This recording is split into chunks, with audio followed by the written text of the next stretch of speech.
is now part of a tripartite country project that is designed to strengthen soil health, reduce agricultural greenhouse gas emissions, and accelerate the adoption of climate-smart agriculture practices across the region. The project, dubbed the Adopt Caribbean Soil Health and Climate Resilient Agriculture Project, was officially launched this past week at the Burma Rice Research Station at Burma, Maikoni. Adopt Caribbean encompasses the involvement of Guyana, St. Vincent and the Grenadines, and Jamaica, and is being funded to the tune of $325,000 or 71.5 million Guyana dollars to be split among the three countries. The project is being implemented by the Inter-American Institute for Cooperation on Agriculture, ICA's delegation in Jamaica, under an agreement with the New Zealand Institute for Bioeconomy Science Limited, BSI, through its AG Emissions Centre, AGFC, and is funded through the New Zealand government's Climate Smart Agriculture Initiative as part of its contribution to the Global Research Alliance on Agricultural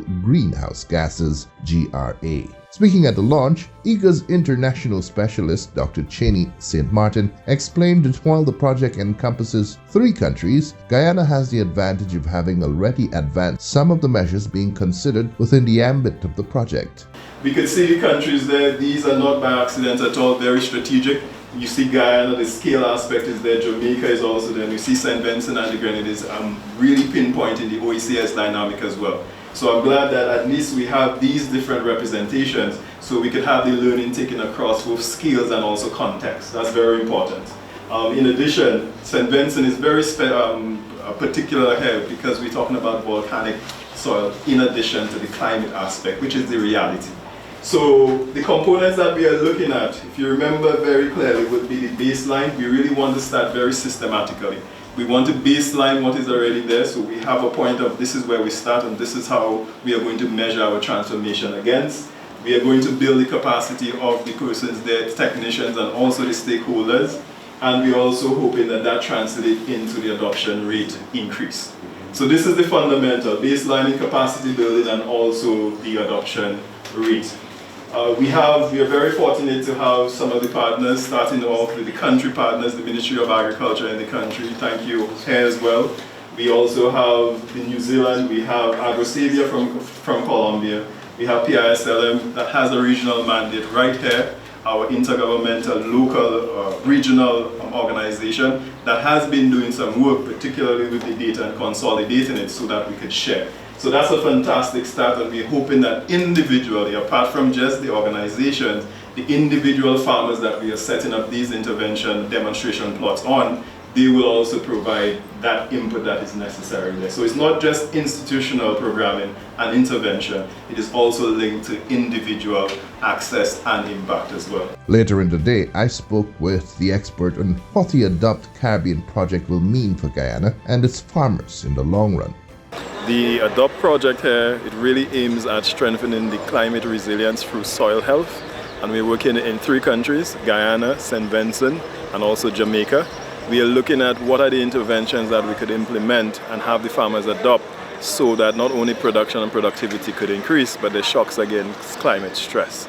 And so for example, in Guyana, Guyana is leading the way with low and minimum tillage interventions, and also the implementation of nano-urea technology as well. And we are seeing some tremendous results. We are going to be baselining and also seeing the impact, both in terms of practical application and also the cost savings as well.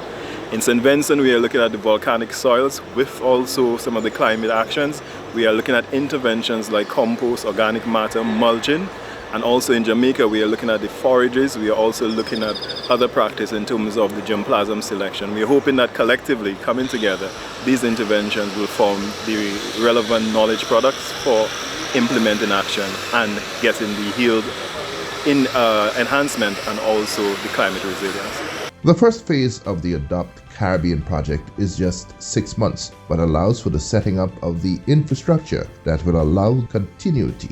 And so we are not saying that we are going to see the change in the soil health, organic matter, etc. We are saying that we are setting up the architecture for continuity so that we could baseline and know whether there's an improvement in production and also soil health. In terms of the technology transfer, is any of that going to be happening during this period? Yes, it has already started happening.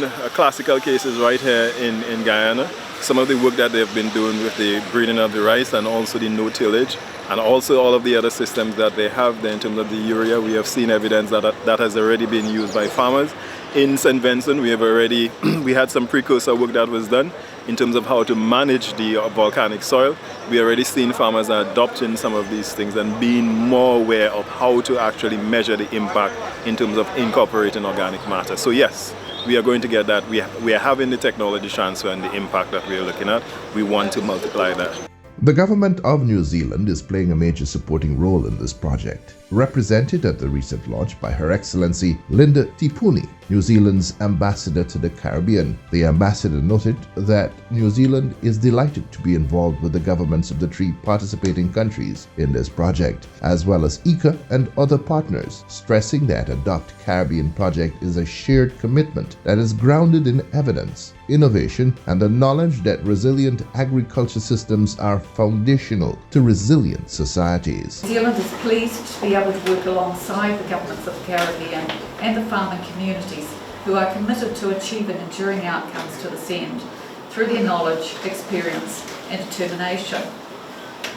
New Zealand is, of course, goes without saying, a long way from Guyana, but we are not far apart in our challenges and opportunities in this country and in the region. The place of agriculture is central to the economy of New Zealand and rural livelihoods and communities, as it is across the Caribbean region. There are real and growing challenges for us all, including degraded soils, the increasing impacts of climate change, and more frequent and severe weather events, and barriers to adopting climate-smart practices. Through Adopt Caribbean, we are affirming a collective commitment to managing and looking after our land in ways that strengthen our communities and ensure that the next generation inherits a region with more resilient soils and agricultural systems, more opportunities, and that is better connected. In New Zealand, this is a fundamental concept for Māori, our Indigenous people, that we call kaitiakitanga, meaning to look after the land and the environment for future generations. As we are not the owners, we are merely the guardians of this life source with a responsibility for those who come after us. The Adopt project is special because it is both ambitious and practical. Over the coming months, the partnership will conduct detailed baseline assessments of soil health, greenhouse gas emissions across the main agricultural systems in all 3 participating countries, establish demonstration plots to test and adapt proven climate-smart practices under real farm conditions, train farmers, extension officers and policymakers, building national capacity that will endure long beyond the life of the project, and create knowledge products, learning hubs and farmer-to-farmer networks to accelerate adoption and ensure lasting impact. These are not small steps. They are the building blocks of long-term transformation to improved soil health, enhanced food security and resilient lower emissions farming systems that can sustain the next generation.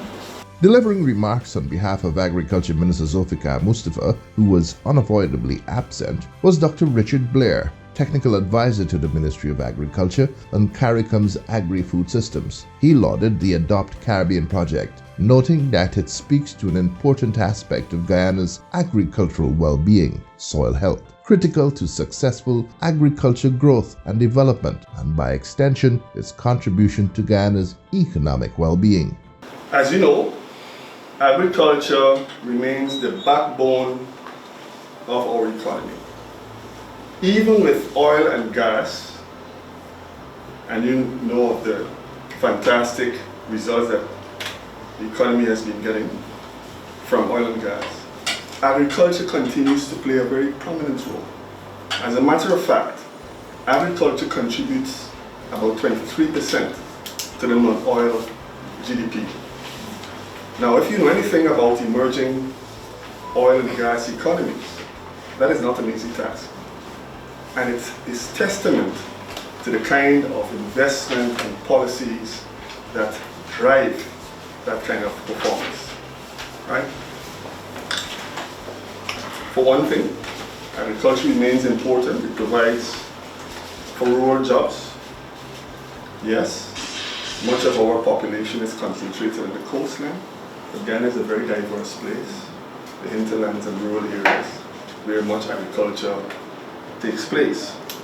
It underpins our food and nutrition security program. And of course, it supports stability across communities. So, through deliberate policy and investment, we are transforming agriculture to ensure food and nutrition security, not only for Guyana, for the entire region of the Caribbean. That brings me, or forces me, to pivot to our overarching policy under this regional 25 by 2025 plus 5 initiative. And Dr. Shane, you'd be happy to know that plus 5 has to do a lot with sustainability and climate smart agriculture and resilience as we go forward.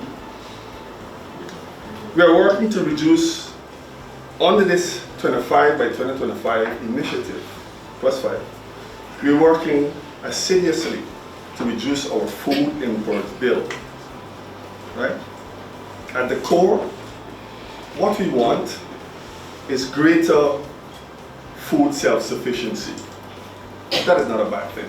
But none of that is possible without healthy soils.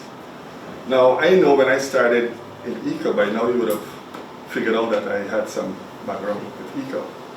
I was introduced to something called hydroponics, and I was blown away. I'm not a scientist like you, Dr. Shaggy, and an economist. I was blown away by the idea of hydroponics and so forth. And I saw its value and its potential, but I understand implicitly that there are limitations with undertaking agriculture with inert materials such as substrates and sheep paddy, with sand and so.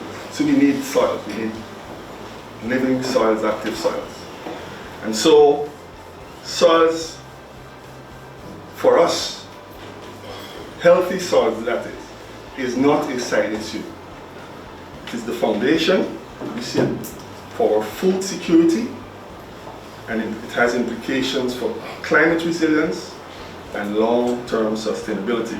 Earlier in the day, the New Zealand ambassador and team from ECA, led by its Guyana representative, Mr. Wilmot Garnett, had paid a courtesy call on Agriculture Minister Zulfikar Mustafa, during which discussions centered on the timeliness of the project and the value of the expected benefits to be derived for Guyana and the wider region. In his remarks, the Agriculture Minister told the delegation that Guyana is already advancing the implementation of new systems and strategies within the agriculture sector, including the introduction of new rice varieties. This industry has been a very transformative industry for us. And what we are doing to help us now, because we will be doing to promote climate smart agriculture in the rice industry, this funding here will help us tremendously, right, to ensure that we bring in more farmers into the system. I don't know what the other two countries, Jamaica and St. Vincent, will be doing. But I think Guyana here, we already agree. We already have all the mechanism in place. When you go up there, you'll see, and you'll see the areas there. So we are now waiting to just launch the program and start it. Yeah. So that will help us tremendously to move the sector forward, because